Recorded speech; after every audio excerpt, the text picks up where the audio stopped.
ವೀಕ್ಷಕರೇ ನಮಸ್ಕಾರ. ನಮ್ಮ ಜೊತೆಗೆ ಈಗ ಬೀದರ್ ಲೋಕಸಭಾ ಕ್ಷೇತ್ರದ ಹಾಲಿ ಎಂಪಿ ಜೊತೆಗೆ ಮತ್ತೊಮ್ಮೆ ಕಾಡಕ್ಕೆ ಇಳಿದಿರುವಂಥ ಭಗವಂತ ಖೂಬಾ ಅವರು ನಮ್ಮ ಜೊತೆಗಿದ್ದಾರೆ.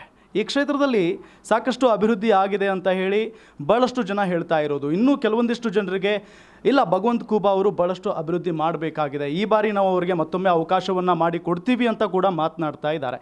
ಸ್ವತಃ ನನ್ನ ಜೊತೆಗೆ ಭಗವಂತ ಖೂಬಾ ಅವರೇ ಇದ್ದಾರೆ, ಅವರನ್ನು ನಾನು ಮಾತನಾಡಿಸ್ತೀನಿ. ಸರ್ ನಮಸ್ಕಾರ. ನಮಸ್ಕಾರ. ಹೇಗಿದ್ದೀರಾ ಸರ್? First class. ಹೇಗೆ ನಡೀತಾ ಇದೆ ಸರ್ ಚುನಾವಣೆ ಪ್ರಚಾರ? ತುಂಬ ಚೆನ್ನಾಗಿ ನಡೀತಾ ಇದೆ.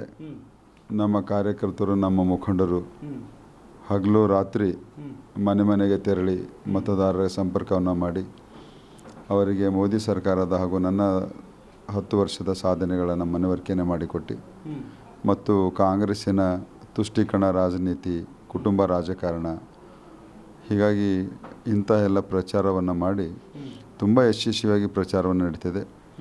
ದೊಡ್ಡ ದೊಡ್ಡ ಸಭೆಗಳನ್ನು ಕೂಡ ತುಂಬ ಯಶಸ್ವಿಯಾಗಿ ಆಗ್ತಾಯಿದೆ. ಹೀಗಾಗಿ ಜನರ ನಾಡಿ ಮಿಡಿತವನ್ನು ನೋಡಿದಾಗ ನಿಜವಾಗಲೂ ಈಗಾಗಲೇ ಮತ್ತೊಮ್ಮೆ ಪ್ರಧಾನಮಂತ್ರಿ ನರೇಂದ್ರ ಮೋದಿಯವರಿಗೆ ಮಾಡಲಿಕ್ಕೆ ದೃಢ ಸಂಕಲ್ಪವನ್ನು ಮಾಡಿದ್ದಾರೆ, ಮೋದಿಯವರಿಗೆ ಮತದಾನವನ್ನು ಮಾಡಲಿಕ್ಕೆ.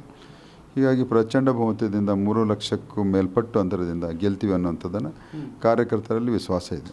ಓಕೆ, ಈಗ 10 ವರ್ಷ ಆಯಿತು ಭಗವಂತ ಖೂಬಾ ಅವರು MP ಆಗಿ. ಏನೆಲ್ಲ ಕೆಲಸ ಕಾರ್ಯಗಳನ್ನು ಬೀದರ್ ಲೋಕಸಭಾ ಕ್ಷೇತ್ರದಲ್ಲಿ ಮಾಡಿದ್ದಾರೆ ಅನ್ನೋದು ಒಂದು ಪ್ರಶ್ನೆ ಇದೆ.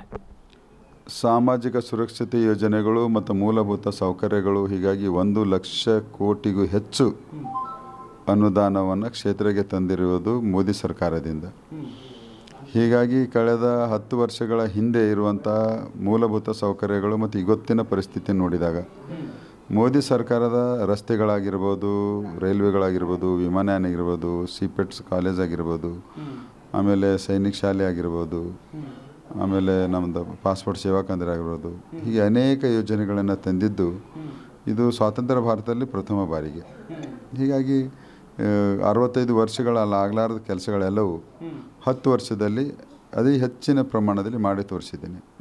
ಮತ್ತು ಮುಂಬರುವಂಥ 5 ವರ್ಷಗಳ ಕಾಲದಲ್ಲಿ ಜನರ ಆಶೀರ್ವಾದವನ್ನು ಪಡೆದು ಈಗೆಷ್ಟು 10 ವರ್ಷದಲ್ಲಿ ಮಾಡಿದನೋ ಇದರದ್ದು 4 ಪಟ್ಟು ಮತ್ತು ಕೇಂದ್ರ ಸರ್ಕಾರದ ಯೋಜನೆಗಳಲ್ಲಿ ಅನುಷ್ಠಾನವನ್ನು ಮಾಡ್ತೀನಿ ಅನ್ನೋದು ನಮ್ಮ ಜನರಿಗೆ ನಾನು ಭರವಸೆಯನ್ನು ಕೊಡ್ತೇನೆ, ಗ್ಯಾರಂಟಿಯನ್ನು ಕೊಡ್ತೇನೆ. ಓಕೆ, ಈಗ ಒಂದು ಸಾಮಾಜಿಕ ಜಾಲತಾಣಗಳಲ್ಲಿ ನಾವು ಪೋಸ್ಟ್ ನೋಡಿದ್ದೀವಿ, ಭಗವಂತ ಖೂಬಾ ಅವರು 10 ವರ್ಷದಲ್ಲಿ ಏನೂ ಮಾಡಿಲ್ಲ, ಶೂನ್ಯ ಸಾಧನೆ ಅಂತೆಲ್ಲ ಪೋಸ್ಟರ್ಗಳು ವೈರಲ್ ಆಗ್ತಾ ಇದ್ದಾವೆ. ಅದ್ರ ಬಗ್ಗೆ ಏನು ಹೇಳ್ತೀರಿ?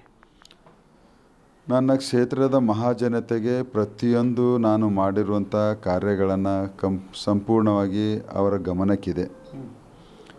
ಈಗ ಚುನಾವಣೆಯ ಸಂದರ್ಭದಲ್ಲಿ ಇಂತಹ ಒಂದು ವಿರೋಧಿಗಳು ಮಾಡಿರೋದು ಶೋಭೆ ತರುವಂಥದ್ದಲ್ಲ. ಯಾವ ವಿರೋಧ ಪಕ್ಷದ ಇವರೇ ಅನೇಕ ಸಭೆ ಸಮಾರಂಭಗಳಲ್ಲಿ ಮತ್ತು ಶಂಕುಸ್ಥಾಪನೆ ಮತ್ತು ಲೋಕಾರ್ಪಣೆ ಕಾರ್ಯಕ್ರಮಗಳಲ್ಲಿ ನನ್ನ ಪಕ್ಕದಲ್ಲಿ ನಿಂತ್ಕೊಂಡೆ ಫೋಟೋ ಇಳಿಸ್ಕೊಂಡವ್ರೆ. ಆ ಕಾರ್ಯಕ್ರಮದಲ್ಲಿ ನನ್ನ ಪಕ್ಕದಲ್ಲಿ ನಿಂತ್ಕೊಂಡು ಫೋಟೋ ಇಳಿಸ್ಕೊಂಡಿದ್ದರು 0 ಸಾಧನೆ ತರಲಿಕ್ಕೆ ಹೆಂಗೆ ಸಾಧ್ಯ ಆಗ್ತದೆ? ಇದು ಚುನಾವಣೆ ಗಿಮಿಕ್ ಇದೆ. ಜನ ಇದನ್ನು ನಂಬಲ್ಲ, ಇದನ್ನು ತಿರಸ್ಕಾರವನ್ನು ಮಾಡ್ತಾರೆ. ಗ್ಯಾರಂಟಿ ನ್ಯೂಸ್, ಸುದ್ದಿ ಖಚಿತ, ನ್ಯಾಯ ನಿಶ್ಚಿತ.